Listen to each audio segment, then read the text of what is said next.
ওমর ফারুক সালাত শুরু করলেন, ফজরের সালাত, আল্লাহু আকবার। In the mean time Abu Lulu এই খঞ্জর নিয়ে ওমর ফারুকের বুকের মধ্যে 3টা স্টেবিং করলেন। একটা মারলেন নাভির নিচে, মারার সাথে সাথে পাকস্থলী কেটে গেল। আরেকটা মারলেন পাজরে। আজকে আমরা সাইয়েদনা ওমর ফারুকের বায়োগ্রাফি সম্পর্কে জানবো। ওমর ফারুক রাদিয়াল্লাহু তাআলা আনহু, the super hero of this উম্মাহ।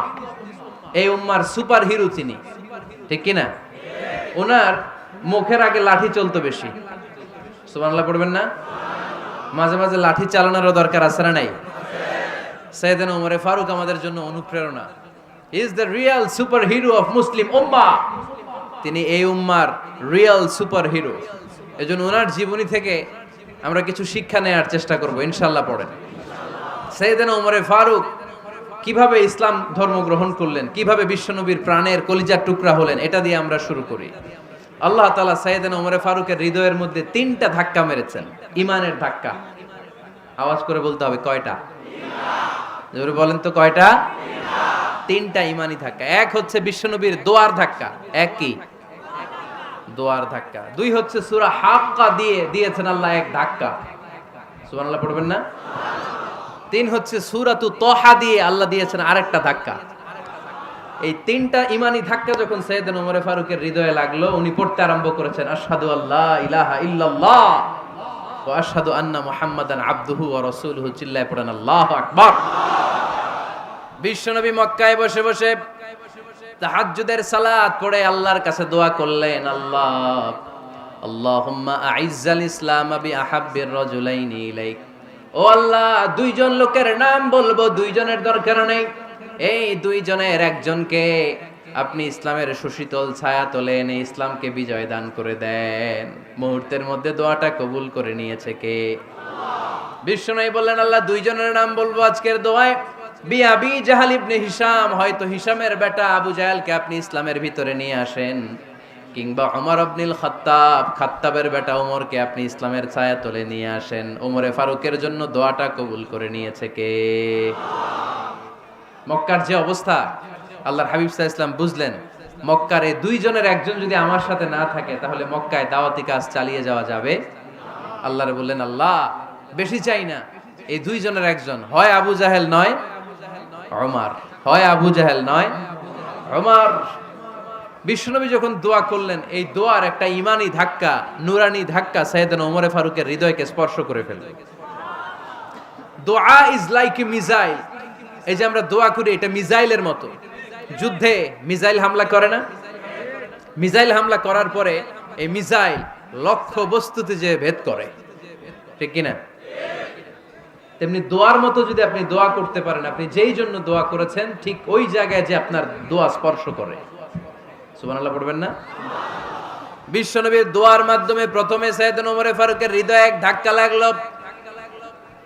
2 নম্বরে রব্বুল আলামিন সূরাতুল হাক্কা দিয়ে ওমর ফারুকের হৃদয়ের মধ্যে দিলেন এক ধাক্কা। পড়েন আল্লাহু আকবার। কোরআনের ভেতরে সূরাতুল হাক্কা নামে একটা সূরা আছে না নাই? আল হাক্কাতু মাল হাক্কা ওয়া মা আদরাকা মাল হাক্কা। পড়েন আল্লাহু আকবার।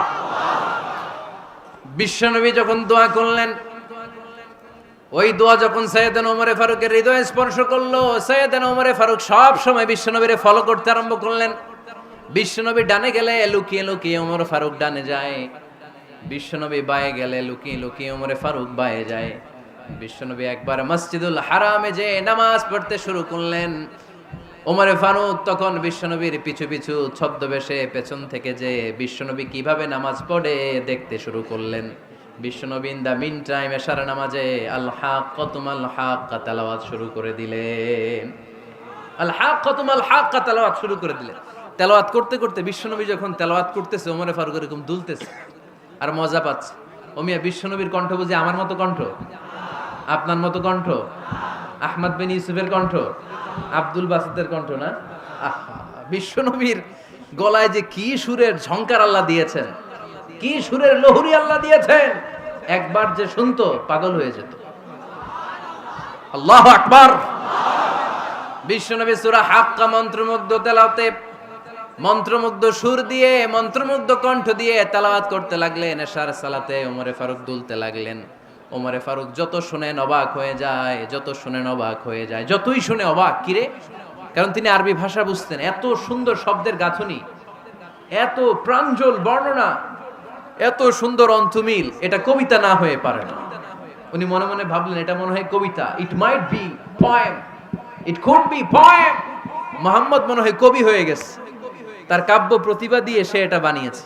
তা না হলে এত সুন্দর কথা, এটা কবিতা না হয়ে পারে। ইন দ্য মিন টাইম বিশ্বনবী কিন্তু দেখতেছে না যে পেছনে ওমর। বিশ্বনবী তেলাওয়াত করছিলেন। ইন দ্য মিন টাইম বিশ্বনবী পড়ছিলেন ওমা হুয়া বিকাউলি শাইরিন কলিলাম মা তুমিনুন। এই আয়াতের অর্থ হলো এটা কোনো কবির কথা নয়, খুব অল্প সংখ্যক লোকই তোমরা ঈমান আনো। সুবহানাল্লাহ পড়ে। এটাকে বলে কোইন্সিডেন্ট। কোইন্সিডেন্ট হুট করে অনেক সময় মিলে যায়, যায় কি যায় না? আপনি একজনের কথা ভাবতেছেন ভাবতেছেন, বাজারে গেলেন, বাজারে যেই দেখেন ওই লোকটা দাঁড়ায় আছে, এরকম হয় কি হয় না?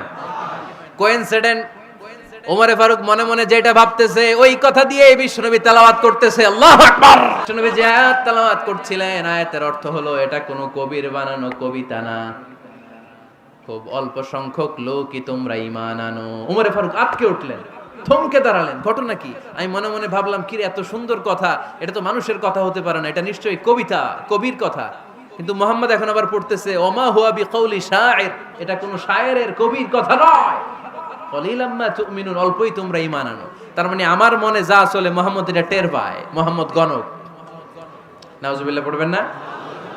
মুহাম্মদ অনেক বড় মাপের একজন গণক। মানুষের হৃদয়ে কি চলে, মনে মনে কি ভাবে, মুহাম্মদ না দেখেও বলে দিতে পারে। ইন দা মিন টাইম বিশ্বনবী পরের আয়াতে পড়লেন ওয়ালা বিকাউলি কাহিনিন কলিলাম মা তাযাক্কারুন। এই আয়াতের অর্থ হলো এটা কোনো গণকের বানানো গণনা নয়, খুব অল্প সংখ্যক লোকই তোমরা উপদেশ হিসেবে এটাকে মানো। সুবহানাল্লাহ পড়েন। এবার আর ওমরে ফারুকের সহ্য হয় না, কি আজীব তামাশা। প্রথমে মনে করলাম কবিতা, মোহাম্মদ কয় কবি না, সে কবি না, এটা কবিতা না। তারপর ভাবলাম সে গণক, সে আয়াত পরে পরে বলে দিল এটা গণনা নয়, তাহলে এটা কি? এটা কি কবিতাও না, গণনাও না, তাহলে এটা কি? বিশ্বনবী তখন বললেন তানজিলুম মির রাব্বিল আলামিন। সুবহানাল্লাহ পড়েন। পরের আয়াত ছিল তানজিলুম মির রাব্বিল আলামিন। এটা দুনিয়ার কোনো কবির বানানো কবিতা না, এটা কোনো গণকের গণনা না, এটা কোনো সাহিত্যিকের বানানো সাহিত্য নয়, এটা মহাবিশ্বের পরিচালক রব্বুল আলামিনের কাছ থেকে পাঠানো কিতাব কোরআন। সূরা হাক্কার ধাক্কায় ওমরে ফারুক কাইত। প্রথমে ধাক্কাটা লাগলো যে দোয়া। বিশ্বনবী তাহাজ্জুদে কেঁদে দোয়া করলেন, আল্লাহ হয় আবু জাহেল রে দিবা নাইলে ওমর রে দিবা। ওই দোয়া ওমরে ফারুকের হৃদয়ে ছোঁয়া লেগেছে। এরপর হাক্কা, সূরাতুল হাক্কা দিয়ে দিলে এক ধাক্কা। এই ধাক্কা খেয়ে উথাল পাথাল হৃদয়ের মধ্যে, হায় রে এ কি বাণী, এ কেমন কথা, কে মুহাম্মদ? তারপরও শয়তানের ওয়াসওয়াসা আছে না নাই? আল্লাহ বলে যতই ওয়াসওয়াসা ওমরকে দেয়া হোক, আমি ওমরে ফারুককে এই মুসলিম উম্মতের সেনাপতি বানিয়ে ছাড়বো, আমি সেনাপতি বানাবো। এবার 3 নাম্বার ডোজ। ডাক্তারের কাছে গেলে প্রথমে দেখবেন সিম্পল ডোজ দেয়, নরমাল ওষুধ, এটাতে কাজ না হলে ডোজ বাড়ায়, একেবারে কাজ না হলে অ্যান্টিবায়োটিক মারে, আছে না নাই? আল্লাহ প্রথমে দোয়ার ছোঁয়া লাগালেন, তারপর সূরা হাক্কা দিয়ে ধাক্কা মারলেন, এরপরে রব্বুল আলামিন বলেন এবার 3 নাম্বার ডোজ সূরা তহা দিয়ে আমি তোমার হৃদয়টারে উজালা বানায় দেব রে ওমর। শয়তান ওদিক দিয়ে ওয়াসওয়াসা, খেলা দুই দিক থেকে চলতেছে। আল্লাহ তাআলা হেদায়েতের রাস্তায় টানছে, শয়তান জাহান্নামের দিকে টানছে। ঘোষণা দেয়া হলো মক্কায়, মুহাম্মদের মাথা কেটে এনে দিলে এত এত স্বর্ণ মুদ্রা দেয়া হবে। ওমরে ফারুক রাজি হয়ে গেলেন, নাঙ্গা তলোয়ার নিয়ে বিশ্বনবীর মাথা কাটার জন্য ছুটলেন। নাউজুবিল্লাহ পড়বেন না? বনু জাহরা গোত্রের এক লোক বলে, আইনা ইয়া ওমর, কই যাও? মুহাম্মদের মাথা কাটতে যাই। আরে মুহাম্মদের মাথা কাটতে যাও? তোমার বোন ফাতিমা বিনতে খাত্তাব আর তোমার বোন জামাই সাঈদ কদ সাবা, এরা তো ধর্ম ত্যাগ করে ফেলছে, এটা তো আমাদের ধর্ম ত্যাগ করে মুহাম্মদের ফলোয়ার হয়ে গেছে। আগে ওমর ঘর সামলাও, পরে মুহাম্মদের মাথা কাটতে যেও। ওমরে ফারুক অবাক হয়ে গেলেন, তলোয়ার নিয়ে বিশ্বনবীর দিকে না যেয়ে নিজের বাড়ির দিকে চলে গেলেন। বিশ্বনবীর আপন বোন ফাতেমা বিনতে খাত্তাব, বোন জামাই সাঈদ আর খাব্বাব রাদিয়াল্লাহু তাআলা আনহু তিনজন মিলে সূরা তাহা তেলাওয়াত করছিলেন। পড়েন সুবহানাল্লাহ। মক্কায় লুকিয়ে লুকিয়ে দাওয়াত হতো। খাব্বাব রাদিয়াল্লাহু তাআলা আনহু একটা চামড়ার ফলকের মধ্যে সূরা তাহার কয়েকটা আয়াত এনে ওমরে ফারুকের বোন আর বোন জামাইকে শিক্ষা দিচ্ছে, ট্রেনিং দিচ্ছে। সুবহানাল্লাহ পড়েন। লুকিয়ে লুকিয়ে ওমরে ফারুক যখন ঘরে চলে আসলেন, এরা তটস্থ হয়ে গেল। সাইয়েদনা খাব্বাব বিছানার তলায় লুকিয়ে গেলেন। ওমরে ফারুক বললেন, দরজা খোলো। ফাতেমা বিনতে খাত্তাব দরজা খোলার পরে নির্মম ভাবে সাইয়েদনা ওমর রাদিয়াল্লাহু তাআলা আনহু বোনের গায়ে আঘাত শুরু করে দিল। বোন জামাইকে আহত করতে শুরু করলো আর বলতে শুরু করলো, তোরা পাগল হলি কেন? কি আছে ওই মুহাম্মাদের মধ্যে? কি জাদু নিয়ে এসেছে? সে যাই বলে লোকজন পাগল হয়ে যায়, সবাই তার উপর কালিমা পড়ে ঈমান এনে ফেলে। কি এমন জিনিস তোদের কাছে আছে যেটা দেখে মুহাম্মদকে তোরা ভালোবাসলি? কি আছে?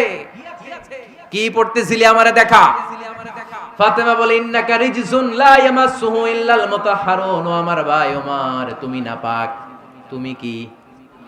লা ইয়ামাসসুহু ইল্লাল মুতাহহারুন, পবিত্রতা অর্জন না করে এই কোরআন ধরা যায় না। সুবহানাল্লাহ পড়েন। ওমরে ফারুক গোসল করে আসলেন, কারণ ধাক্কা তো আগে কয়েকটা খাইছে। কথা বুঝেন নাই বোধহয়। প্রথমে দোয়ার ধাক্কা, পরে কোন সূরা দিয়ে ধাক্কা? হাক্কা দিয়ে ধাক্কা। 3 নম্বরে এখন আরেকটা ধাক্কা খাবে। গোসল করে আসলেন। ফাতেমা বিনতে খাত্তাব বললেন, গোসল যখন করে এসেছেন, এই নেন। ওমরে ফারুক এবার চামড়ার কাপড়ের মধ্যে সূরা তাহার প্রথম আয়াতের দিকে নজর করলেন। নজর করেই কোরআনের প্রেমে পড়ে গেলেন। পড়েন সুবহানাল্লাহ। ওমর ফারুক পড়তে আরম্ভ করলেন, তাহা মা আনজালনা আলাইকাল কুরআনা লিতাশকা ইল্লা তাযকিরাতাল লিমান ইয়াখশা তানজিলাম মিম্মান খালাকাল আরদা ওয়াস সামাওয়াতিল উলা। সুবহানাল্লাহ পড়েন। উনি পড়তে আরম্ভ করলেন, তাহা মা আনজালনা আলাইকাল কুরআনা লিতাশকা, এই কোরআনকে আমি তোমাদের হতভাগ্য জাতি হিসেবে দুনিয়ায় থাকার জন্য পাঠাই নাই। এটা রব্বুল আলামিনের পক্ষ থেকে এসেছে। যারা রবকে ভয় করে তাদের জন্য আছে উপদেশ। যিনি আকাশ বানিয়েছেন, জমিন বানিয়েছেন, ওই আল্লাহ তাআলা নিজেই এই কোরআন পাঠিয়েছে। আওয়াজ করে পড়তে হবে, আল্লাহু আকবার। উনি খুব ভালো আরবি জানতেন। সূরা তাহা পড়ার পরে আর ধৈর্য ধারণ করতে পারে না। ওমর ফারুক ছোট্ট বাচ্চার মতো কান্না শুরু করে দিলেন। আল্লাহু আকবার। সূরা তাহাটা হাতে নিয়ে, তলোয়ারটা হাতে নিয়ে বিশ্বনবীর দিকে ছুটতে আরম্ভ করলেন। আইনা মুহাম্মদ, কোথায় মুহাম্মদ? তোমরা আমাকে মুহাম্মাদের কাছে নিয়ে চলো। বিশ্বনবী তখন সাফা পাহাড়ের পাদদেশে দারুল আরকাম ইবনে আলকামের ঘরে লুকিয়ে লুকিয়ে কোরআনের দাওয়াত দিতেন। ওমরে ফারুককে পাগলের মতো ছুটে আসতে দেখে বিশ্বনবীর চাচা হামজা ইবনে আব্দুল মুত্তালিব বলল, নবী আপনি পালান। ওই যে খাত্তাবের বেটা ওমর আপনাকে অপমান করার জন্য, আক্রমণ করার জন্য তেরে এসেছে। সাহাবীরা বললেন, নবী আপনি পালিয়ে যান, আমরা সামাল দেব। বিশ্বনবী বললেন, না আমি পালাবো না, বরং তোমরা সরে যাও। ওমর ইবনুল খাত্তাবকে আমার দরবার পর্যন্ত আসতে দাও। আমার তো মনে হচ্ছে ওই যে তাহাজ্জুদের নামাজ শেষে চোখের পানি ছেড়ে যে আমি আল্লাহর কাছে দোয়া করেছি, আজকে আমার ওই দোয়াটা কবুল হতে শুরু করেছে। আমার তো মনে হচ্ছে আমার দোয়া কবুল হবে, আসতে দাও। ওমরে ফারুক এসে বললেন, আশহাদু আল্লা ইলাহা ইল্লাল্লাহ ওয়া আশহাদু আন্না মুহাম্মাদান আবদুহু ওয়া রাসূলুহু। আমি সাক্ষ্য দিলাম আল্লাহ ছাড়া কোনো ইলাহা নাই, নিশ্চয়ই আপনি আল্লাহর প্রেরিত বান্দা এবং রাসূল। পড়েন সুবহানাল্লাহ। ওমরে ফারুক যখন কালিমা শাহাদা পড়ে মুসলমান হয়ে বিশ্বনবীর হাতে হাত রাখলেন, মুসলিম সাহাবীদের মধ্যে খুশি আর আনন্দের বন্যা বয়ে গেল। মুসলিম হাতে গোনা সাহাবারা আল্লাহর প্রশংসা করলেন। বিশ্বনবী সাইয়েদনা ওমরে ফারুককে জড়িয়ে ধরলেন। ওমরে ফারুক এবার বিশ্বনবীরে বললেন, নবী গো, আলাসনা আলাল হক, আমরা কি সত্যের উপরে আছি নাকি আমরা ভুলের উপরে আছি? বিশ্বনবী বললেন, বালা নাহনু আলাল হক, আমরাই সত্যের উপরে আছি। সুবহানাল্লাহ পড়ে। আলাসনা আলাল হক, নবী আমরা কি সত্যের উপরে নাই? হ্যাঁ অবশ্যই ওমর, তুমি সত্যের উপরে আছো। ওমরে ফারুক বললেন, তাহলে ফাফিমাল ইখতিফা, তাহলে লুকায় লুকায় আর দাওয়াত দেব কেন? আমি তো কালিমা পড়ে ফেলছি, আসেন আমার সাথে বের হই। ফাফিমাল ইখতিফা, আর লুকায় লুকায় কেন? আসেন আমরা বাইরে বেরোই। বিশ্বনবী বললেন, ওমর এটা মাক্কি জীবন, এখানে আমরা একটু গোপনে গোপনে দাওয়াত দিতে চাই। ওমরে ফারুক বলে, না, আমার দায়িত্ব, আমি একটা মিছিল দিতে চাই নবী। আল্লাহর নামের তাকবীর দিতে দিতে দারুল আরকাম থেকে শুরু করে মসজিদুল হারাম পর্যন্ত একটা মিছিল দিয়ে আমি মক্কা কাঁপাইয়া দেব। অনুমতি দেন। বিশ্বনবী দিতে চায় না। ওমর ফারুক অনেক বুঝানোর পরে স্বল্প পরিসরের একটা অনুমোদন পাওয়া গেল বিশ্বনবী সাল্লাল্লাহু আলাইহি ওয়াসাল্লামের কাছ থেকে।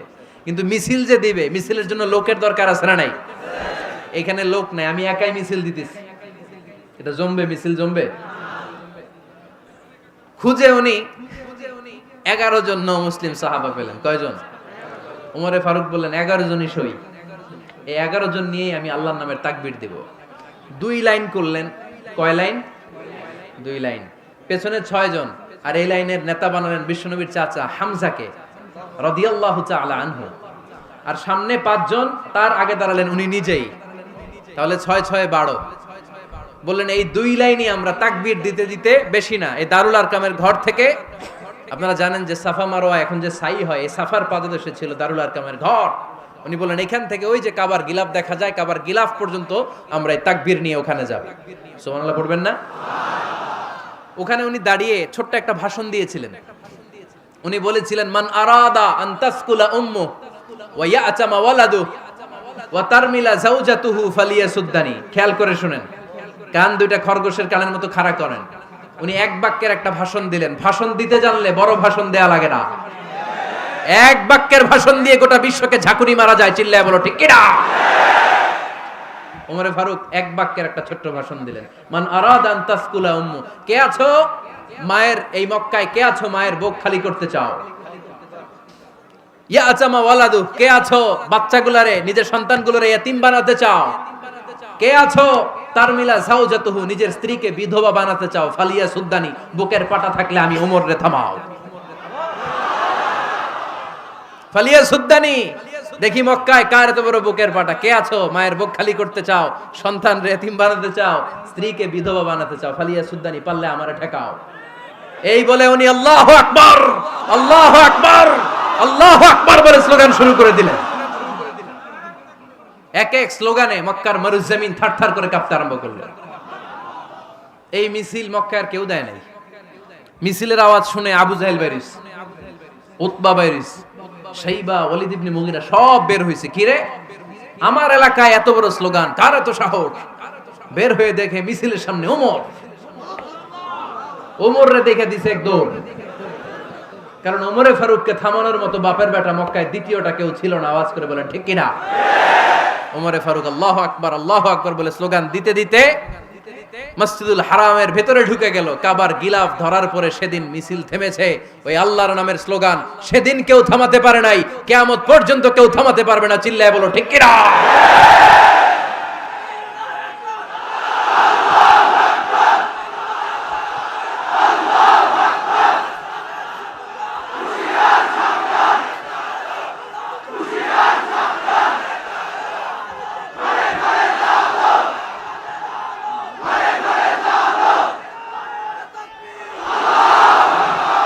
ওইরকম একটা ওমরের দরকার, আমাদের বেশি চাই না। জোরে বলেন ঠিক কিনা? দাও খোদা দাও আমায় আবার ওমর দারাজ দিল, দাও খোদা দাও আমায় আবার ওমর দারাজ দিল, দাও আলীর মতো বীর সেনানি, আলীর মতো বীর সেনানি জাগাতে নিখিল,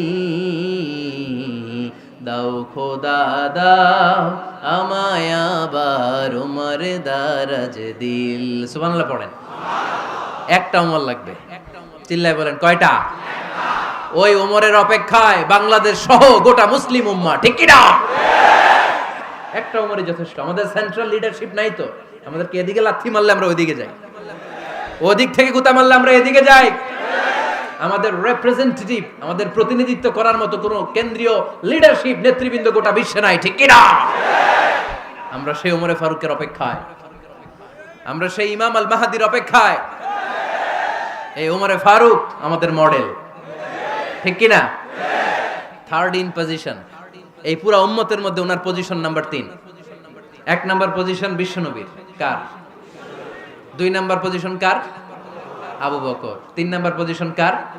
ওমরে ফারুকের। বিশ্বনবী বলতেন লা নবিয়্যা বা'দি, লা নবিয়্যা বা'দি, আমার পরে কোনো নবী নাই। ওয়ালা রাসূলা, আমার পরে কোনো রাসূলও নাই। আমার নবীর পরে আর কোনো নবী আছে? আমার নবীর পরে আর কোনো রাসূল আছে? এই যে কাদিয়ানি যে একটা সম্প্রদায় আছে, এরা কি মুসলিম নাকি অমুসলিম? মুসলিম সম্প্রদায়ের সাথে এদের কোনো সম্পর্ক নাই, চিল্লা বলেন ঠিক কিনা? এরা যদি মুসলমান হতে চায়, আমার নবী দ্য লাস্ট মেসেঞ্জার বিশ্বনবীকে খাতামুন নবী হিসেবে সংবাদ সম্মেলন করে গোটা বিশ্বকে জানাই দিতে হবে, তারপরে তাদেরকে আমরা মুসলিম হিসেবে স্বীকৃতি দিব, চিল্লা বলেন ঠিক কিনা? তা না হলে তারা কোন ধর্মের এটাকে জানাই দিতে হবে। No inferiority complex, no identity crisis.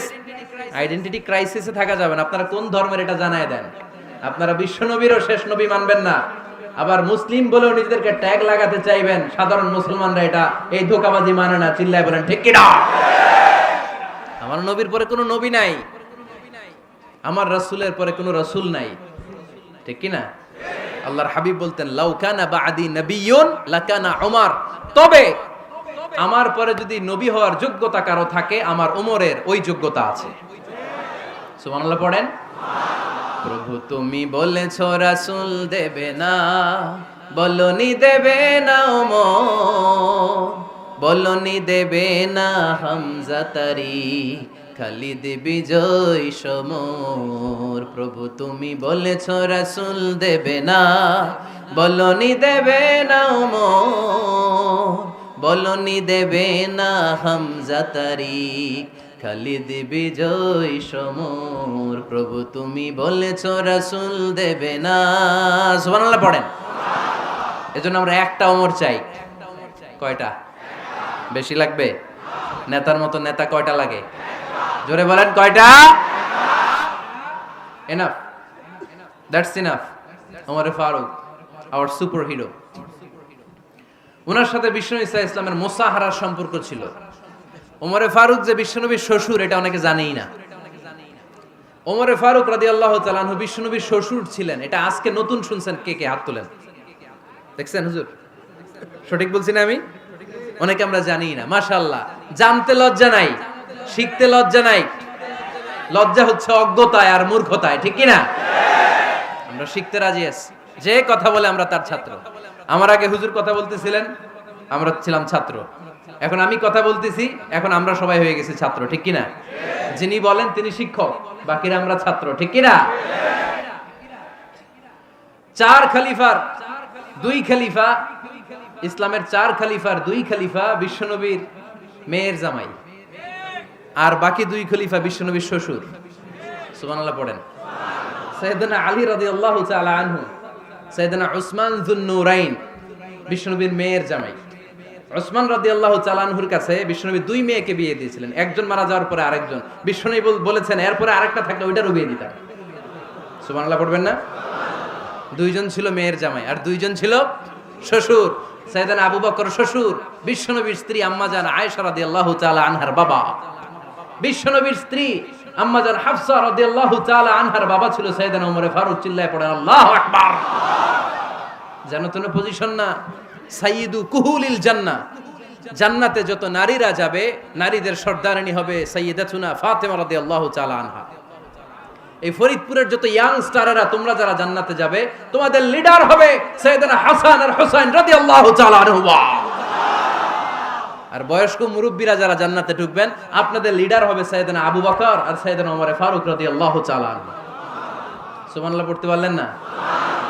Omar Faruk এটা সাধারণ কোনো ক্যারেক্টারিস্টিক্স নয়। ওনাকে আল্লাহ তাআলা নলেজও দিয়েছেন, আবার দিনদারিও দিয়েছেন। আমার দিনী ভাইয়েরা খেয়াল রাখবেন, কোনো আলেমের মধ্যে বা কোনো নেতার মধ্যে যদি এই দুইটার সমন্বয় আপনি পান, যে তার জ্ঞানও আছে আবার দিনদারিও আছে, হি belongs the knowledge and he belongs the taqwa, সে গোটা বিশ্বকে জয় করে ফেলবে। ঠিক কি না? যার মধ্যে জ্ঞান আছে, যার মধ্যে তাকওয়া আছে, তারে কেউ থামায় রাখতে পারে? ওমরে ফারুককে এই দুই নেয়ামত দিয়ে ধন্য করেছে কে?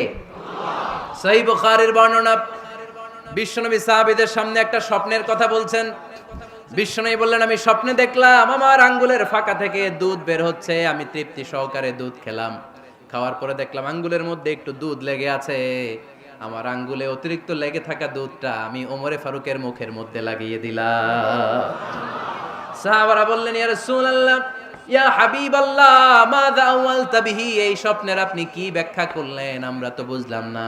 বিশ্বনবী বললেন, আওয়ালতু বিহি আল ইলম, আমি এই দুধ দিয়ে জ্ঞানের ব্যাখ্যা করেছি, কারণ ওমরকে আল্লাহ যেই জ্ঞান দিয়েছে গোটা বিশ্বের কাউকে এত জ্ঞান দেয় না।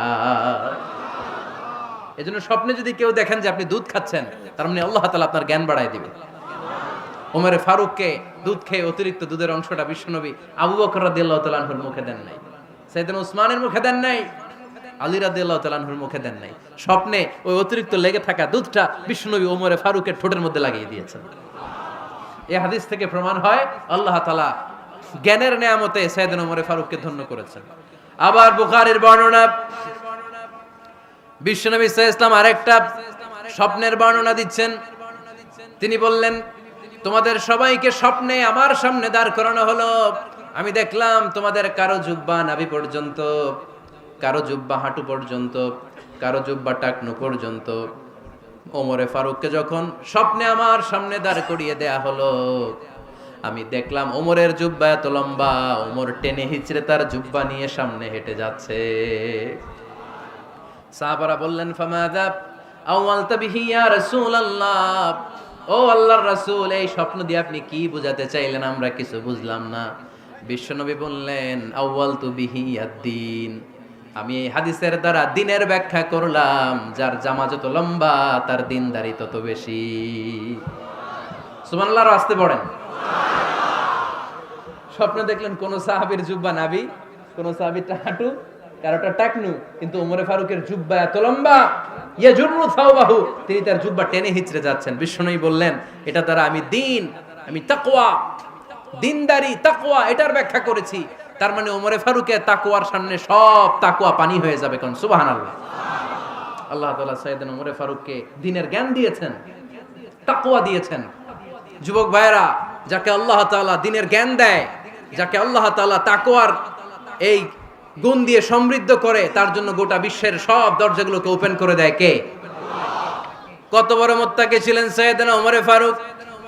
মদিনার সমাজে কয়জন মুনাফিক ছিল বিশ্বনবী ছাড়া কেউ বলতে পারতেন না। বিশ্বনবী কোন সাহাবীকে মুনাফিকদের লিস্ট দিয়ে যান নাই, একজন সাহাবী ছাড়া। দেখি কেউ বলতে পারেন কিনা ওই সাহাবীর নাম? কি নাম? হুযায়ফা ইবনুল ইয়ামান রাদিয়াল্লাহু তাআলা আনহু। ওনাকে বলা হতো সাহিবু সিররি রাসূলিল্লাহ, আল্লাহ রাসূল সাল্লাল্লাহু আলাইহি ওয়াসাল্লামের গোপন তথ্যের ধারক বাহক। সুবহানাল্লাহ পড়বেন না? বিশ্বনবী ইন্তেকালের আগে মদিনার সমাজে মোট কয়জন মুনাফিক আছে, এই তথ্য আবু বকরকে বলেন নাই, ওমর রাদিয়াল্লাহু তাআলা আনহুকে বলেন নাই, উসমান রাদিয়াল্লাহু তাআলা আনহু, আলী রাদিয়াল্লাহু তাআলা আনহু, আশারাতুল মুবাশশিরিনা বিল জান্নাহ কোন সাহাবীকে বলেন নাই। শুধুমাত্র কেবলমাত্র একমাত্র হুযায়ফা ইবনুল ইয়ামান রাদিয়াল্লাহু তাআলা আনহুর কাছে মুনাফিকদের লিস্টে বিশ্বনবী দিয়ে গিয়েছেন। সুবহানাল্লাহ পড়েন। মদিনায় কারা কারা মুনাফিক কেউ জানতো না হুযায়ফা ছাড়া। কে ছাড়া? নামটা আজকে মুখস্থ করেন, যাতে অন্য কোনো ওয়াজে কেউ জিজ্ঞেস করলে বলতে পারেন। মুনাফিকদের লিস্ট যে সাহাবীর কাছে বিশ্বনবী দিয়ে গিয়েছিলেন, সাহাবীর নাম কি? নাম? নামটা কেমন লাগে? ভাল লাগে? অনেকে আমারে জিজ্ঞেস করে, হুজুর আমার ছেলে হবে আগামী মাসে, একটা নাম দেন। নাম দিয়ে দিলাম হুযায়ফা। যাদের হবে ছেলে, এলাকায় যাদের নেক্সট কয়েক মাসে ছেলে হবে, খালি হুযায়ফা চলবে। কি চলবে? ভাল লাগে? নামটা ভাল লাগে? রাইখেন, অনেক সুন্দর নাম। উনি জানতেন মুনাফিক কারা। দেখেন ওমরে ফারুকের তাকওয়ার লেভেলটা কত হাই। ওমরে ফারুক একদিন হুযায়ফা রাদিয়াল্লাহু তাআলা আনহুর কাছে গেলেন, যে বললেন, হুযায়ফা, বিশ্বনবী ইন্তেকালের আগে মুনাফিকদের নামের লিস্টটা কারো কাছে দেয় নাই, আমার জানা নাই, সাইয়েদনা আবু বকরের জানা নাই, কোন সাহাবীর জানা নাই, তুমি ছাড়া। আমি তোমার কাছে জানতে চাই, আমি ওমরের নামটা ওই মুনাফিকদের খাতায় আছে কিনা আমার একটু বলো। আমার ওমরের নামটা ওই মুনাফিকদের লিস্টিতে একটু আছে কিনা, নামটা একটু বলো। যদি থাকে আমি ভালো হয়ে যাব, আমি নেফাকি দূর করে পাক্কা মুমিন হতে চাই। আমার নাম যদি মুনাফিকের লিস্টে থাকে আমি তো শেষ। হুযায়ফা চোখের পানি ছেড়ে দিয়ে বলে, আমিরুল মুমিনিন, কেমন প্রশ্ন করলেন আপনি? আপনি বিশ্বনবীর শ্বশুর, এই উম্মতে আপনার পজিশন 3 নাম্বার। আপনারে মুনাফিকরা ভয় পায়, শয়তান আপনারে ভয় পায়।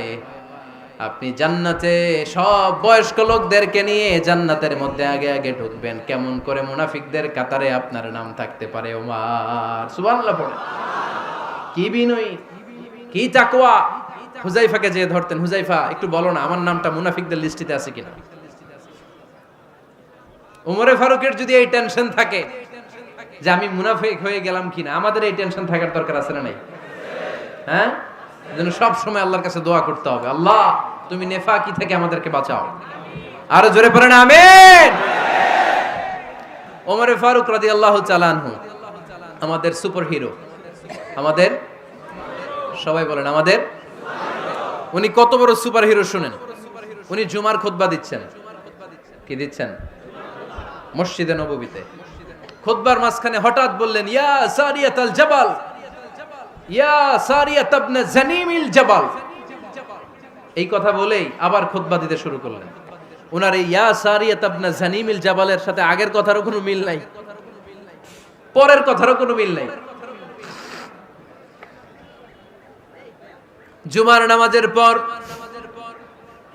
মুসল্লি সাহাবারা ধরলেন, বললেন, ইয়া আমিরাল মুমিনিন।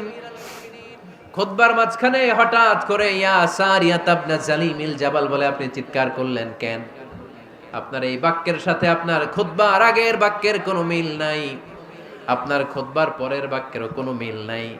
এই কথা আপনি কারে বললেন, কারে উদ্দেশ্য করে বললেন? এই কথার তাৎপর্য কি আমাদেরকে বুঝিয়ে বলেন।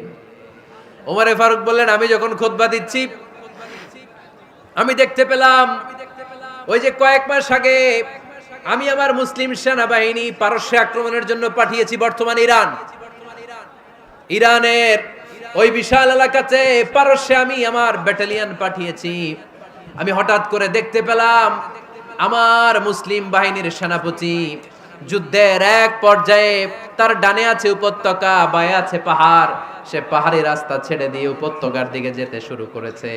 আমি দেখতে পেলাম আমার মুসলিম বাহিনী যদি উপত্যকার দিকে ছুটে বেড়ায়, কাফির মুশরিকরা আমার মুসলিম বাহিনীকে কচুকাটা করে ফেলবে। তাই আমি এখান থেকে তাদেরকে কমান্ড দিয়ে বলেছি, ইয়া সারিয়াতাল জাবাল, উপত্যকার দিকে নয় পাহাড়ের দিকে যাও, তাহলেই তোমাদের বিজয় নিশ্চিত হয়ে যাবে। উপত্যকার দিকে যেও না, ইলাল জাবাল, ইলা সারিয়াতিল জাবাল, পাহাড়ের দিকে ছোট। সাহাবারা অবাক, ঘটনা কি? উনি বসে আছেন মদিনায় মসজিদে নববীর মিম্বারে দাঁড়িয়ে, উনি যদি ইয়া সারিয়াতাল জাবাল বলে এটা কি ইরানে যাবে নাকি? ও মিয়া, তখনকার সময়ে বর্তমানের মতো মোবাইল ছিল নাকি, ইন্টারনেট ছিল নাকি, কিছু ছিল? খালি মুখে আমি যদি বলি ইয়া সারিয়াতাল জাবাল, এটা ইরানে যাবে, ইন্ডিয়া যাবে, ঢাকায় তো যাবে না, ফরিদপুর শহরেই তো বসবে না, ঠিক কিনা? কিন্তু এটা আমিরুল মুমিনিন বিশ্বাসী সাহাবারা বিশ্বাস করে নিল। কিছু মুনাফিক ছিল, এরা কয় না ঝামেলাস, এটা তো সম্ভব না। এক কাজ করি, এই সেনাপতি যখন বিজয়ী বেশে মদিনায় ফিরে আসবে আর আমরা ধরবো। এরা দিন গুনতে লাগলো, এই সেনাপতি মুসলিম বাহিনী নিয়ে পারস্য জয় করে কবে ফিরে আসবে। এই মুনাফিকের দলগুলো কখনো সেনাবাহিনীকে অভ্যর্থনা জানাতে যেত না, কিন্তু এইবার সবার আগে মদিনার উপকণ্ঠে যে সেনাপতিদেরকে অভ্যর্থনা জানানোর জন্য ফুল নিয়ে রেডি, ফুল নিয়ে দাঁড়ায়। সেনাপতি ঢুকার সাথে সাথে ধরছে, এই সেনাপতি কোত্থেকে আসছে? কয় পারস্য জয় করে আসছি। কয় এমন এমন দিন, জুমার দিন দুপুর বেলা যুদ্ধের মাঝখানে আমিরুল মুমিনিনের কণ্ঠের কোন কথাবার্তা শুনছো নাকি? সেনাপতি অবাক, কয় তোমরা জানলা কেমনে? শুনছি তো। সুবহানাল্লাহ পড়বেন না?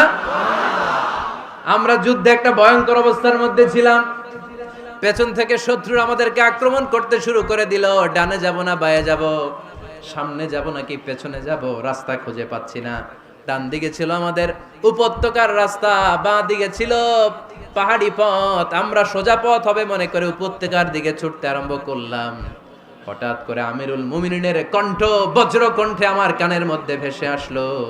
আমার মনে হলো আমিরুল মুমিনিন কেমন যেন আমাকে কমান্ড দিচ্ছেন আর বলছেন, ইয়া সারিয়াতাল জাবাল, ডান দিকে উপত্যকার পথে নয়, তাড়াতাড়ি পাহাড়ের দিকে সৈন্যবাহিনী নিয়ে উঠে যা।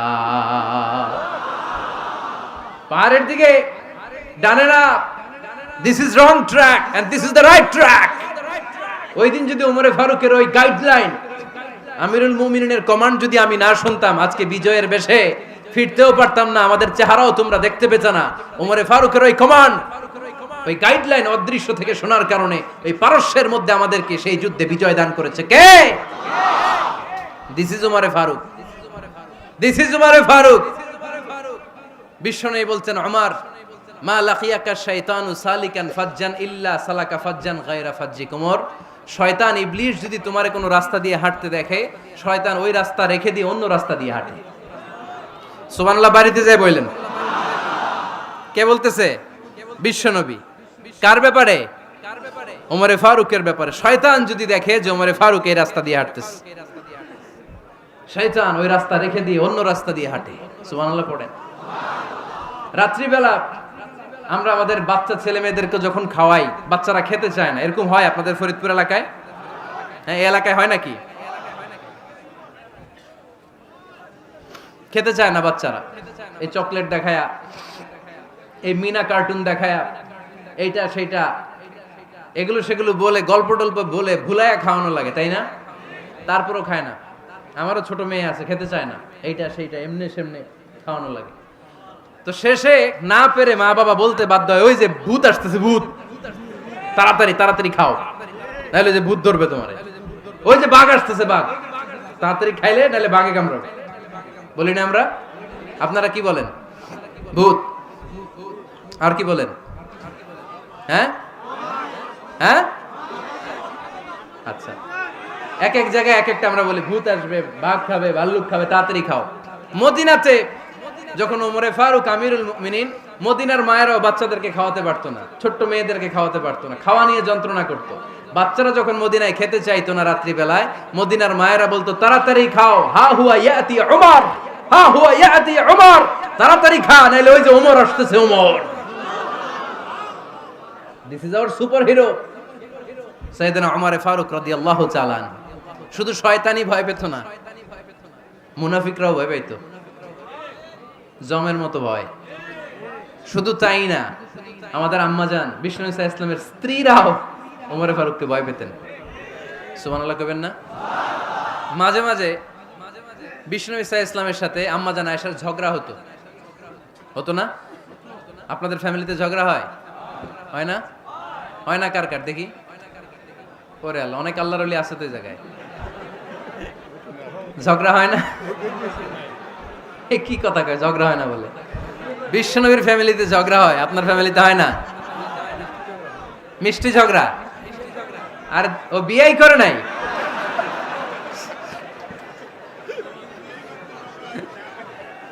ঝগড়া তো হবেই, দাম্পত্য জীবনের মজাটাই তো এখানে।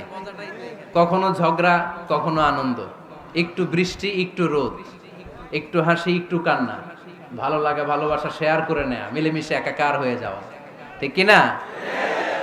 তো আল্লাহর হাবিব সাল্লাল্লাহু আলাইহি ওয়াসাল্লামের সাথে আম্মাজান আয়েশার ঝগড়া হতো। তো একদিন ঝগড়া হয়ে দুইজন রেগে আছে। খবরদার, দুইজন রেগে থাকবেন না আবার। একজন রাগলে আরেকজন থেমে যাবেন, কারণ এই ছোট্ট ঝগড়া থেকে এটা অনেক সময় বিচ্ছেদের দিকে গড়ায়। আমার প্রিয় ফরিদপুরবাসী, ভাবি রেগে গেলে আপনি রাইগেন না, ওই দিন আপনি একটু ঠান্ডা থাকেন। আবার আপনি রেগে গেলে, আমার মাইকের আওয়াজ যদি ভাবিরা শুনেন, আপনারা রেগে যায় না, একটু ঠান্ডা থাকবেন। দুইজনে রেগে গেলে তো তৃতীয় বিশ্বযুদ্ধ শুরু হবে, তাই না? একজন রেগে গেলে আরেকজন ঠান্ডা। কারণ এই সামান্য ঝগড়া থেকে ইগোর কারণে এটা বিচ্ছেদ আর ডিভোর্স পর্যন্ত গড়ায়। আর শয়তান এখানে উস্কানি দেয়, কারণ ইমানদারদের ফ্যামিলি ভাঙতে পারলে শয়তান সবচেয়ে বড় খুশি হয়। আর ইমানদারদের ফ্যামিলি টিকে থাকলে খুশি হয়ে যায় কে? আম্মাজান আয়েশা রাদিয়াল্লাহু তাআলা আনহার সাথে বিষ্ণু ইসা ইসলামের ঝগড়া হতো মাঝে মাঝে। একবার ঝগড়া হলো, বিষ্ণু ইসা ইসলামও রাগ, আম্মা জান আয়েশাও রাগ। তো বিষ্ণু বললেন, আয়েশা ঝগড়া করে আর কতক্ষণ থাকবো, আসো মিটমাট করি। আয়েশা রাদিয়াল্লাহু বললেন, ঠিক আছে মিটমাট করবো। তো বিষ্ণু ইসা ইসলাম বললেন, মিটমাটের জন্য কারে ডাকবো? ওমর রে ডাকি। কয় না, ওমর রে না, ওমর গালিজ, ওমর অনেক রাগে, আমার ডর লাগে। কয় তাহলে তোমার আব্বারে ডাকি। কয় ডাকেন। কি খুশি, মেয়েদের মধ্যে অভ্যাসটা আছে না নাই? তাহলে তোমার আব্বারে ডাকি, ডাকেন। ডেকে নিয়ে আসা হলো। আবু বকর রাদিয়াল্লাহু তাআলা আনহু দাঁড়ালেন, আম্মা জান আয়েশা দাঁড়ালেন, বিশ্বনবীও দাঁড়ালেন। বিশ্বনবী বললেন, আয়েশা তোমার আব্বা আসছে, এবার ঘটনা খুলে বলার পালা, তুমি বলবা নাকি আমি বলবো? আম্মা জান আয়েশা বললেন, আপনি বলেন, তবে ওয়ালা তাকুল ইল্লা হাক্কান, যেটা ঘটছে ওইটাই বললেন, মিথ্যা কথা কইেন না। আবু বকর রাদিয়াল্লাহু তাআলা রেগে মেগে আগুন, কি এই কথা তুমি কেমন করে বলো? বিশ্বনবীকে মিথ্যা কথা কখনো বলবে? রেগে মেগে দিলেন মেয়ের গালে এক চড়। বানিয়ে বলতেছি না, মুসনাদ আহমদ ইবনে হাম্বলের হাদিস। বাবার হাতের থাপ্পড়কে আম্মা জান আয়েশা উল্টে পড়লেন। সাইয়েদনা আবু বকর রাগে গড়গড় করছেন, আবার মারার জন্য তেড়ে গেলেন। এবার বাঁচার জন্য আম্মা জান আয়েশা বিশ্বনবীর পিছনে যে আশ্রয় নিলেন, বিশ্বনবী বাঁচানোর জন্য দুই হাত মেলে দাঁড়িয়ে গেলেন। পড়েন সুবহানাল্লাহ। বিশ্বনবী যখন দুই হাত মেলে দাঁড়িয়ে গেলেন, সাইয়েদনা আবু বকর রাদিয়াল্লাহু আনহু থেমে গেলেন। সাইয়েদনা আবু বকর রাদিয়াল্লাহু তাআলা আনহু ঘর থেকে বের হয়ে বারান্দায় দাঁড়ালেন। পড়েন সুবহানাল্লাহ। এবার বিশ্বনবী আম্মা জান আয়েশার কাছে যেয়ে বলেন, ইয়া আয়েশা কাইফা রাআইতিনি আনকাসতুকি মিনার রাজুল, দেখছো কেমনে বাঁচাইলাম? আমি না থাকলে ভর্তা বানাই ফেলতো আজকে। আমি বাঁচাইছি তোমারে, আমি, আমার লগে ঝগড়া করো তুমি। লজ্জায় পড়ে আম্মা জান আয়েশা খিলখিল করে হেসে দিলেন, বিশ্বনবীও হেসে দিলেন। দুইজনের হাসির মধুর আওয়াজ শুনে সাইয়েদনা আবু বকর বাইরে থেকে অবাক, কিরে এতক্ষণ না ঝড় তুফান, এখন দেখি হাসি।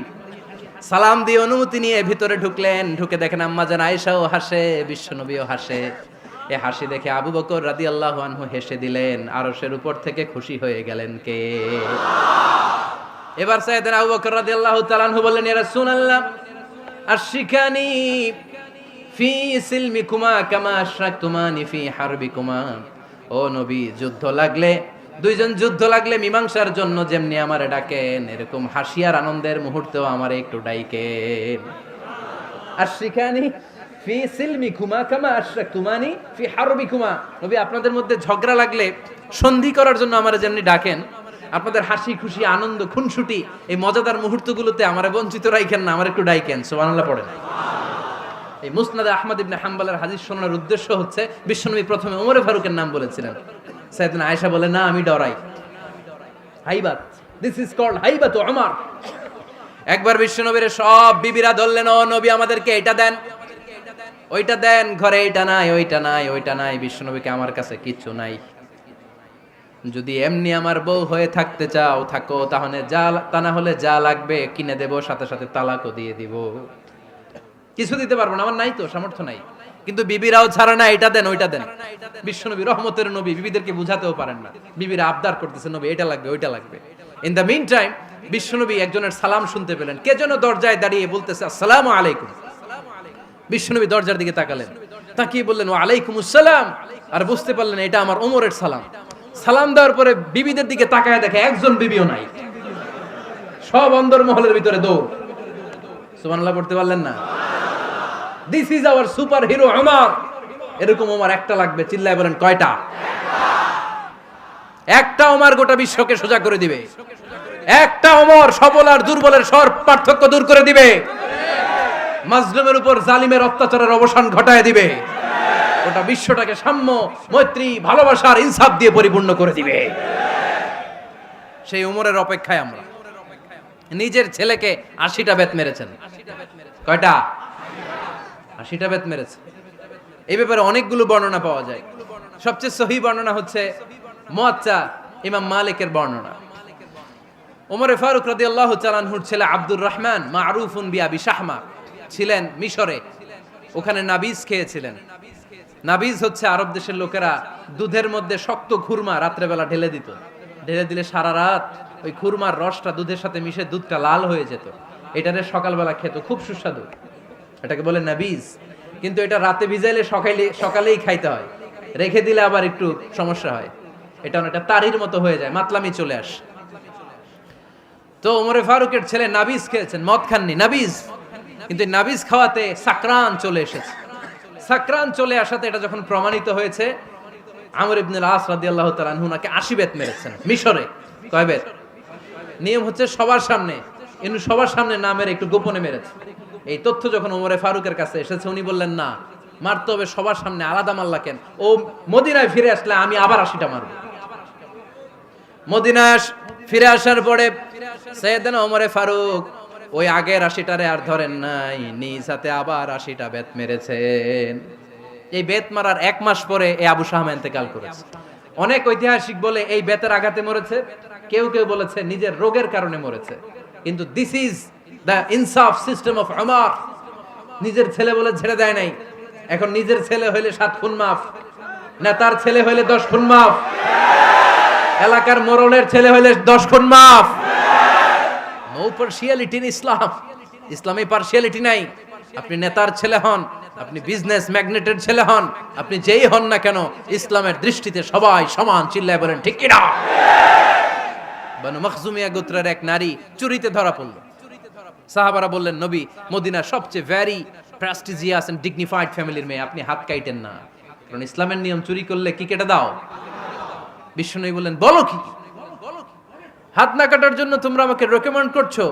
এটা আল্লাহর আইন, পৃথিবীর কেউ রেকমেন্ড করলো শোনার ক্ষমতা আমার নাই, কারণ আইনটা দিয়েছে কে? লাউ কানাত ফাতিমাতু বিনতি মুহাম্মাদিন সারাকাত লাকাতা মুহাম্মাদুন ইয়াদাহা। আরে বনু মাকসুমিয়া মেয়ে তো দূরের কথা, আমার কলিজার টুকরা ফাতেমাও যদি আজ চুরিতে ধরা পড়তো, তার হাত কেটে দিতে আমি 1 মিনিটও দেরি করতাম না। দিস ইজ ইসলাম। এই হচ্ছে ওমরে ফারুকের মানাকিব। এরকম ওমরে ফারুক কয়টা লাগবে? আওয়াজ করে বলতে হবে, কয়টা লাগবে? একটা লাগবে। এই সাইয়েদনা ওমরে ফারুক মদিনার প্রথম চিফ জাস্টিস ছিলেন। সর্বপ্রথম উনার পরামর্শে সাইয়েদনা আবু বকর রাদিয়াল্লাহু তাআলা আনহু কোরআনকে সংকলন করেছেন। আমরা এই যে কোরআন পড়ি 30 পারা, এমদাদিয়া লাইব্রেরির 114টা সূরা, কত সুন্দর সন্নিবেশ করা হয়েছে, এখানে সাজানো হয়েছে। আল্লাহর হাবিব সাল্লাল্লাহু আলাইহি ওয়াসাল্লামের সময় কি এরকম কোরআন ছিল নাকি? ছিল না। খেজুর পাতার মধ্যে, গাছের বাকলের মধ্যে, ওটের বড় হাড্ডির মধ্যে আর পাথরের মধ্যে খোদাই করা কোরআন ছিল। সাইয়েদনা আবু বকরের সময় রাদিয়াল্লাহু তাআলা আনহুর সময় যুদ্ধ হলো, 70 জন হাফেজ সাহাবী ইন্তেকাল করলেন। সাইয়েদনা আবু বকর রাদিয়াল্লাহু তাআলা আনহুকে ডেকে ওমরে ফারুক বললেন, ও আবু বকর, এইভাবে হাফেজে কোরআন সাহাবীরা যদি দুনিয়া থেকে বিদায় হয়ে যায়, আল্লাহর কোরআনও তো বিদায় হয়ে যাবে। আমার পরামর্শ হলো আপনি সব বয়োজ্যেষ্ঠ সাহাবীদেরকে একসাথে করে কোরআনের সব কাগজগুলোকে একসাথে করে একটা নির্ধারিত কপির মধ্যে কোরআনকে সংকলন করে ফেলেন। সাইয়েদনা আবু বকর বললেন, যেটা আমার নবী করে না, এটা আমি কেমনে করি? কিন্তু ওমরে ফারুক নাছরবান্দা বলে না, এটা করলে কোনো খারাপ হবে না, ভালোই হবে। মুসলিম উম্মার জন্য এক জায়গায় কোরআন সন্নিবেশিত থাকবে, আপনি করেন। সাইয়েদনা আবু বকর রাজি হয় না, ওমরে ফারুকও ছাড়ে না। ওমরে ফারুক বলতে বলতে বলতে বলতে এমন ভাবে সাইয়েদনা আবু বকর রাদিয়াল্লাহু তাআলা আনহুকে ধরলেন, সব শেষে সাইয়েদনা আবু বকর ওমরে ফারুকের কথায় কোরআন সংকলনে রাজি হয়ে গেলেন। পড়েন সুবহানাল্লাহ। উনি বললেন, ওমর যখন আমাকে বারবার বুঝাতে লাগলো, আল্লাহ তাআলা আমার হৃদয়টা ওমরের কথা শোনার জন্য খুলে দিলেন। আল্লাহ তাআলা কেমন যেন আমাকে ইলহাম করলেন, আবু বকর করো, এই কাজের মধ্য দিয়ে আমি আমার কোরআনকে গোটা বিশ্বে জীবিত রেখে দেব। This is Omar. এই যে আমরা হিজরি সনের যে আমরা গণনা করি, এই হিজরি সনের প্রবর্তক হচ্ছে সাইয়েদনা ওমরে ফারুক। সুবহানাল্লাহ নাই? আপনাদের মনোযোগ আছে না গেছে? কই ঘুমায় গেলেন মনে হয়? তাকবীর দেন তো একজন আওয়াজ করে।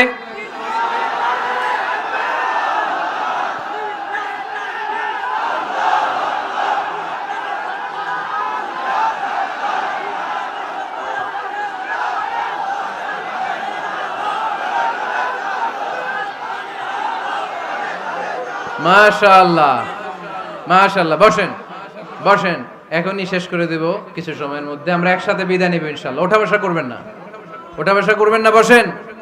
সাইয়েদনা ওমর ফারুক এই হিজরি সনের গণনা শুরু করেছেন। সাহাবারা বলল, আমিরুল মুমিনিন, খ্রিস্টানদের ঈসাই সন আছে, আমাদের মুসলমানদের কোনো সন নাই। আমাদের একটা সন থাকলে আমাদের জিজিয়া নিতে, আমাদের জাকাতের টাকা উত্তোলন করতে অনেক সুবিধা হবে। ওমর ফারুক বললেন, তাহলে কোন সালকে হিজরি, কোন সালকে মুসলিম সাল হিসেবে আমরা ঘোষণা দিতে পারি? একজন বলল, আমার নবী যেই সালে জন্মগ্রহণ করেছেন ওই সালে। ওমর ফারুক বললেন, না, আমার নবীর জন্ম আমাদের জন্য খুশির দিন, কিন্তু এটা আমাদের জন্য প্রেরণা নয়। প্রেরণা নবীর কাজে, ঠিক কিনা? আরো কিছু সাহাবারা বলল, তাহলে যেই সালে আমার নবী ইন্তেকাল করেছে ওইটারে প্রথম সাল ধরেন। ওমর ফারুক বললেন, না, যেদিন তিনি ইন্তেকাল করেছেন এটা আমাদের দুঃখের দিন, এটা আমাদের প্রেরণা নয়। আমাদের প্রেরণা হচ্ছে বিশ্বনবীর ত্যাগ, তিতিক্ষা আর কাজের মধ্য দিয়ে। জোরে কোন ঠিক কিনা? ওমর ফারুক বললেন, যেদিন বিশ্বনবী ইসলাম রক্ষায় নিজের মাতৃভূমি ছেড়ে মক্কা থেকে মদিনায় গিয়েছেন ওই দিনটাকে হিজরি প্রথম দিন ধরে আমরা হিজরি সাল গণনা করে শুরু করে দেব। ওইটাই হচ্ছে হিজরি সন। সেখান থেকে হিজরি সনের প্রবর্তন করেছেন সাইয়েদনা ওমর ফারুক রাদিয়াল্লাহু তাআলা আনহু। এই যে স্টেট গভর্নমেন্ট, এই যে প্রিজন, জেলখানা, ক্যান্টনমেন্ট, সচিবালয়, গণভবন, বঙ্গভবন, মুক্তিযোদ্ধাদের ভাতা, রাষ্ট্রীয় ভাতা, এই সব নিয়ম কানুন সাইয়েদনা ওমর ফারুক তার রাষ্ট্রীয় আমলে তিনি নিজে করেছেন। চিল্লায় পড়েন আল্লাহু আকবার। মুসলমানদের আলাদা কারেন্সি, নিজস্ব মুদ্রা ব্যবস্থা নিজে চালু করেছেন। সৈনিকদের মধ্যে যারা বিবাহিত প্রতি 6 মাস অন্তর অন্তর 1 মাসের ছুটি কাটাতে তারা ফিরে আসবে, সাইয়েদনা ওমর ফারুক চালু করেছেন। চিল্লায় আওয়াজ করে পড়েন আল্লাহু আকবার। এই যে আমরা 20 রাকাত সালাতুত তারাবি পড়ি রমাদানে, পড়েন না আপনারা?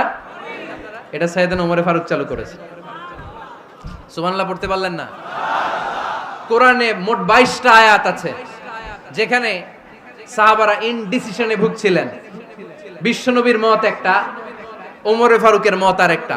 এই 22 জায়গায় আল্লাহ তাআলা বিশ্বনবীর মতের পক্ষে আয়াত নাজিল না করে ওমর ফারুকের মতের পক্ষে কোরআনের আয়াত নাজিল করেছেন। আওয়াজ করে পড়েন আল্লাহু আকবার। এদিকে উঠলেন কেন আপনারা? যারা উঠছেন আমার দিকে তাকান।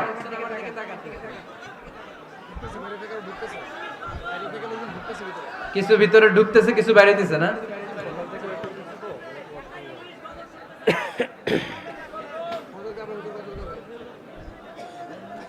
সাইয়েদনা ওমর ফারুক, আমরা সাহাবীদের জীবন চরিত পড়তে চাই না, কত যে অনুপ্রেরণামূলক দৃষ্টান্ত সাইয়েদনা ওমর ফারুক আমাদের জন্য রেখে গিয়েছেন।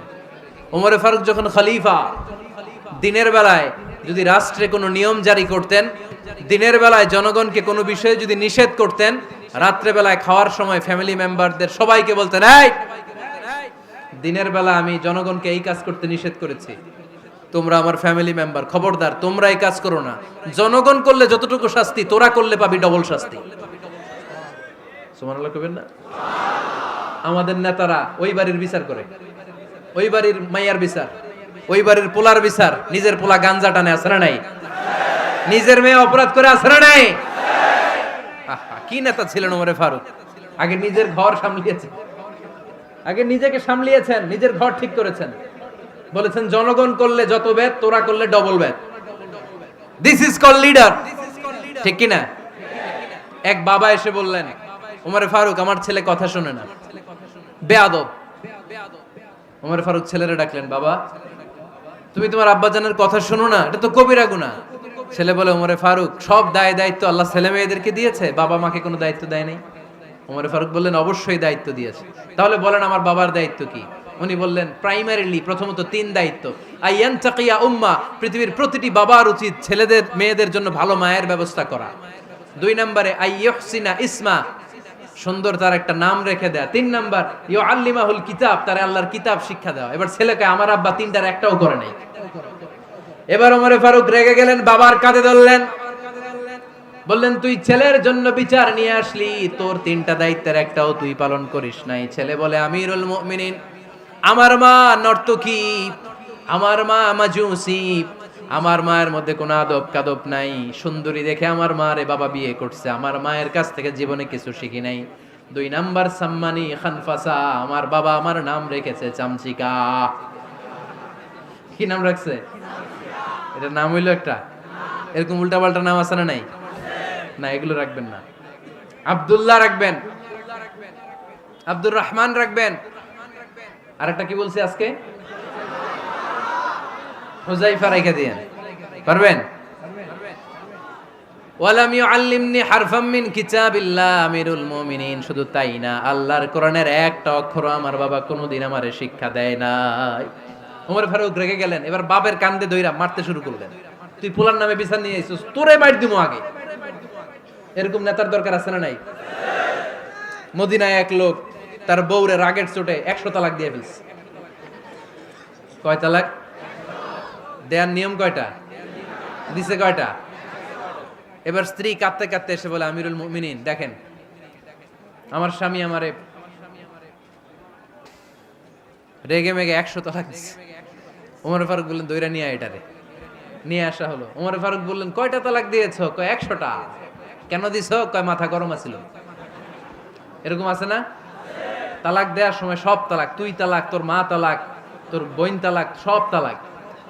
তালাক দিবে ওয়াইফ রে, দিতেছে সবাই রে। ওমর ফারুক বললেন, দিবে 3টা, 100টা দিলা কেন? কয় মেজাজ গরম ছিল।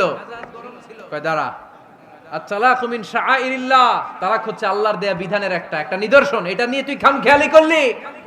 আমার রায় শোন, আমার রায় হচ্ছে 3 তালাকে তোর বউ তালাক, বাকি 97 তালাক তোর পিঠের উপরে পড়বে। এরকম বিচারের দরকার আছে না নাই? এরকম দৃষ্টান্তমূলক বিচার যদি বাংলার জমিনে দেয়া হতো, আর কোন নারী ধর্ষিতা হতো? আর কোন নারীকে অ্যাসিড মারা হতো? আর কোন নারী যৌতুকের জন্য কান্না করত? একটা আমল লাগবে, বেশি না। কয়টা লাগবে? তিনি গভর্নর সিস্টেম চালু করেছিলেন। Governor system, Islamic state. Bahrain, Yemen, মিসর, কুফা, বসরা, মক্কা, মদিনা, এই 7 জায়গায় 7 জন গভর্নর পাঠিয়েছেন। তাদের থেকে তথ্য নিতেন। এই গভর্নর সিস্টেম উনি বানিয়েছেন। সাইয়েদনা আমর ইবনে আল-আস রাদিয়াল্লাহু তাআলা আনহুকে পাঠিয়েছেন মিশরে। মিশরে একটা দৌড় প্রতিযোগিতা হতো। ওই দৌড় প্রতিযোগিতায় আমর ইবনে আল-আস রাদিয়াল্লাহু তাআলা আনহুর ছেলে অংশগ্রহণ করেছে। কিন্তু এক মিশরি ওই দৌড় প্রতিযোগিতায় চ্যাম্পিয়ন হয়ে গেছে। রানার্স আপ হয়েছে আমর ইবনে আল-আসের ছেলে। এবার মিশরি ফার্স্ট আর গভর্নরের ছেলে সেকেন্ড। রাগের চোটে আমর ইবনে আল-আসের ছেলে ওই মিশরির মাথার মধ্যে কয়েকটা বাড়ি মেরেছে। মিশরি বলে, আমার মাল্লা কেন? তুমি খেলাই পারো না, আমারে মাল্লা কেন? কয় আনা ইবনুল আকরামিন, আমি গভর্নরের পোলা, আমি যা বলবো এটাই হবে, আমার উপরে কথা নাই। মিশরি ওইখানে আর ঝগড়া বাঁধায় নাই, মনে দুঃখ নিয়ে মদিনায় চলে আসলেন। এসে বললেন, আমিরুল মুমিনিন, আপনি আমর ইবনুল আস রাদিয়াল্লাহু তাআলা আনহুকে মিশরের গভর্নর বানিয়ে পাঠিয়েছেন। একটা প্রতিযোগিতায় আমি চ্যাম্পিয়ন হয়েছি, ওনার ছেলে হয়েছে রানার আপ। কেন সে চ্যাম্পিয়ন হতে পারে নাই? এই কারণে আমার মাথায় লাঠি দিয়ে 3টা বাড়ি মেরে। বিচারটা দিছে কার দরবারে? কথা বুঝেন নাই বোধহয়? ওমর ফারুকের দরবার। ওমর ফারুক বললেন, তাই আগামী বছরের অমুক তারিখ আমি সব গভর্নরদেরকে ডেকে হিসাব নেই, তো ওই দিন তুই থাকবি, পারবি না? মিশরে বলে, পারবো মানে অবশ্যই পারবো। ওই দিন 7 রাজ্য থেকে 7 গভর্নর হাজির, গভর্নরদের ছেলেরাও হাজির, মিশরীয় হাজির। 7 গভর্নরের কাছ থেকে 7 এলাকার খোঁজ খবর নেয়ার পরে ওমর ফারুক বললেন, আইনাল মিসরি, মিশরি লোকটা কই, এদিকে আয়। মিশরি সামনে আসার পরে বলল, আমর ইবনুল আস, তুমি মিশরের গভর্নর, তোমার ছেলে সহ তুমি আসো। আমর ইবনুল আস এসে সামনে বসে রইলেন। এবার বললেন, ও আমর ইবনুল আসের ছেলে, তুমি নাকি ইবনুল আকরামিন গভর্নরের ছেলে, তুমি যা বলবা মিশরে নাকি তাই হবে, তোমার নাকি অনেক দাপট। নিজে একটা লাঠি এনে মিশরীর হাতে দিয়ে বলল, এবার তোর মাথায় যতটা মারছে তুই ততটা গুনে গুনে মার, আমি দেখব। আমর ইবনুল আস দেখবে, আমর ইবনুল আসের ছেলেরে তুই এখানে মার। সে বলতেছে, থাক, আপনি বলছেন এতেই যথেষ্ট, মারা লাগবে না, আমি মাফ করে দিলাম। ওমর ফারুক বলল, খবরদার, মার, মার ওর মাথার মধ্যে। মিশরি ওমর ফারুকের ধমক শুনে ভয়ে ভয়ে 3টা বাড়ি মারল। এই বাড়ি মারা দেখেও ওমর ফারুকের হৃদয় ঠান্ডা হয় নাই।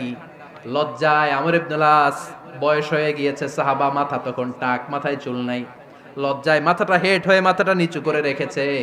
এবার রাগের চোটে ওমর ফারুক বললেন, এবার আমর ইবনুল আসের টাক মাথার মধ্যে একটা মার। মার! কেন ছেলেকে শিক্ষা দিতে পারে নাই? ইয়া আমর ইবনুল আস, মাতা জাআলতুমুন নাস আবিদা, তোমরা কখন মিশরীদেরকে নিজেদের দাস বানায় নিলা? ওয়াকাদ ওয়ালাদাতুম উম্মুহুম আহরারা, আর ওদের মায়েরা তো ওদেরকে স্বাধীন সন্তান হিসেবে প্রসব করেছে। মানুষদের উপর ক্ষমতাগিরি করার জন্য গভর্নর পাঠাই নাই। খবরদার, জনগণ তাদেরকে দেখভাল করার জন্য তোমাদেরকে পাঠানো হয়েছে, তাদের উপর কোনো অত্যাচার করার জন্য নয়। চিল্লায় বলেন ঠিক কি না? এরকম নেতা কয়টা লাগবে? কয়টা? ওই নেতার নাম কি?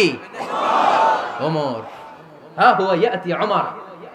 22 জায়গায় বিশ্বনবী কয় একটা, ওমরে ফারুক বলে আরেকটা। আল্লাহ বলে, বিশ্বনবী আপনার পক্ষে আমি আয়াত নাজিল করতে পারলাম না, আমি ওমরের পক্ষে নাজিল করে দিলাম। বিশ্বনবী বলতেন, ইন্নালি কুল্লি উম্মাতিন মুহাদ্দাস, সব উম্মতের মধ্যে, সব নবীর উম্মতের মধ্য থেকে একজন করে আল্লাহ তাকে মুহাদ্দিস বানাতো। মুহাদ্দিস না, মুহাদ্দাস। মুহাদ্দাস মানে এমন লোক যিনি যা ভাবতো ওই ভাবনাটাই আল্লাহ আয়াত হিসেবে নাজিল করে দিতেন। বিশ্বনবী বলেন, আমার উম্মতের মধ্যে মুহাদ্দাস হচ্ছে সাইয়েদনা ওমর। মদিনার সবচেয়ে বড় মুনাফিকের নাম আব্দুল্লাহ ইবনে উবাই ইবনে সালুল। সব মুনাফিকদের সরদার, কিন্তু এই মুনাফিকের ছেলেটা হলো পাক্কা ইমানদার। এই ছেলের নাম হলো আব্দুল্লাহ। আওয়াজ করে বলেন, ছেলের নাম কি? আব্দুল্লাহ ইবনে উবাই ইবনে সালুল। মুনাফিক সরদার যখন ইন্তেকাল করলো, সাইয়েদনা আব্দুল্লাহ রাদিয়াল্লাহু তাআলা আনহু বিশ্বনবীর কাছে এসে চোখের পানি ছেড়ে ডেকে বলে, নবী আপনিও জানেন আমিও জানি, মদিনার সবাই জানে আমার আব্বা মুনাফিকদের সরদার, কিন্তু আমার মন তো মানে না, আমার তো পিতা, আমার তো বাবা লাগে, আমার তো মন মানে না। আপনিও জানেন মুনাফিক, আমিও জানি মুনাফিক। নবী আপনার দরবারে কিছু আমি চাই না, আপনার গায়ের একটা জামা দেন, আপনার জামাটা পরিয়ে আমার বাবারে দাফন দিব। এর উসিলায় যদি আমার আব্বারে আল্লাহ মাফ করে দেয়, দয়ার নবী মায়ের নবী জামা খুলে দিয়ে দিলেন। পড়েন সুবহানাল্লাহ। আব্দুল্লাহ রাদিয়াল্লাহু তাআলা আবার আবদার চললেন, নবী জানি আমার বাবা মুনাফিক, কিন্তু আমার তো বাবা, আপনার দরবারে ফরিয়াদ, আপনি নিজে যে আমার বাবার জানাজার নামাজের ইমামতি করবেন। দয়ার নবী মায়ার নবী জানাজার নামাজে যেতে চাইলেন। ওমরে ফারুক বললেন, নবী না, খবরদার আপনি উবাই ইবনে সালুলের জানাজায় যাবেন না। বিশ্বনবী জোর করে যেতে চাইলেন। সাইয়েদনা ওমরে ফারুক বিশ্বনবীর জামা পেছন থেকে টেনে ধরলেন। আল্লাহু আকবার। টেনে ধরলেন, যাবেন না আপনি। ওমরে ফারুকের হাত থেকে হ্যাচকা টান মেরে জুব্বা টান দিয়ে বিশ্বনবী জানাজায় চলে গেলেন। রব্বুল আলামিন আয়াত নাজিল করলেন, ইস্তাগফির লাহুম আও লা তাস্তাগফির লাহুম ওয়া ইন তাস্তাগফির লাহুম ৭০ মাররাতান ফালান ইয়াগফিরাল্লাহু লাহুম। নবী গো, একবার নয়, দুইবার নয়, ৭০ বারও যদি এই মুনাফিকের জন্য আপনি ক্ষমা চান, তার জন্য ক্ষমা নাই, তার জন্য আছে জাহান্নাম। ওয়ালা তাকুম, আপনি যাবেন না আলা কবরি, কখনো তাদের জানাজায় যাবেন না। এই যে একটা ভুল করে ফেলছেন, এটা এইবারই শেষ, এরপরে আর যাবেন না। সাইয়েদনা ওমর ফারুকের পক্ষে আল্লাহ তাআলা কোরআনের আয়াত নাজিল করে দিলেন। চিল্লায় পড়েন আল্লাহু আকবার। এভাবে 22টা জায়গায় ওমর ফারুক যা বলেছে, এটা নিয়ে একটা আলাদা আলোচনা হইতে হবে। আলাদা একটা আলোচনা লাগবে যে 22টা আয়াতে আল্লাহ তাআলা বিশ্বনবীর পক্ষে কোরআনের আয়াত নাজিল না করে সাইয়েদনা ওমর ফারুকের পক্ষে আয়াত নাজিল করেছেন। চিল্লায় পড়েন সুবহানাল্লাহ। ওই ওমর ফারুককে আমাদের মডেল বানানোর দরকার আছে না নাই?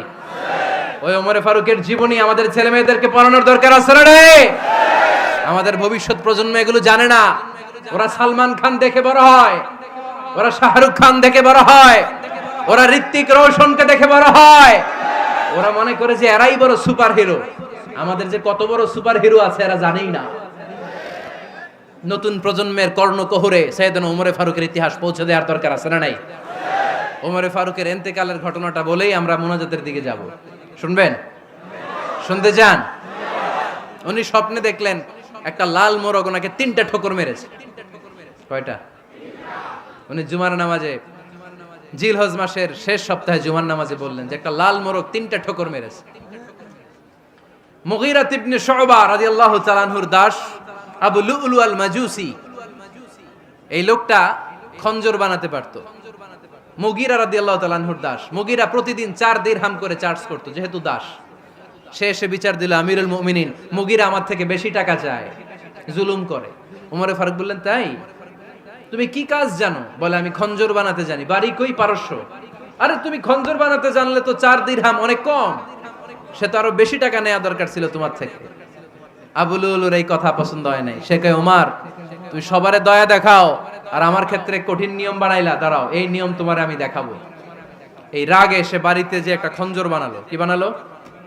খঞ্জর চিনেন? ছোট্ট ছুরি। কিছুদিন আগে ওমানের সুলতান কাবুস ইন্তেকাল করেছে, জানেন আপনারা? ওনার এই কোমরের মধ্যে খঞ্জর থাকতো, ছবিতে দেখছেন? আরব শায়েখ যারা সুলতান আমির, কোমরে কি থাকে? ছোরা থাকে, খঞ্জর। সে বাসায় যে একটা খঞ্জর বানালো, যেই খঞ্জরের দুই মাথা, লাহু রাসান ওয়া মাকবাদাতুহু ফি ওয়াসাতি, আর ধরার হ্যান্ডেলটা মাঝখানে, এদিকেও ছুরি এদিকেও ছুরি, যাতে এইভাবে মারা যায়। সে ধার দিতে লাগলো আর বলল, ওমর দাঁড়াও, তোমারে আমি দেখাবো। ওমর ফারুক মসজিদে নববীর ইমাম, ফজরের নামাজের সময় এ আবু লুলু আল মাজুসি বুরনুস পরে, চাদর পরে,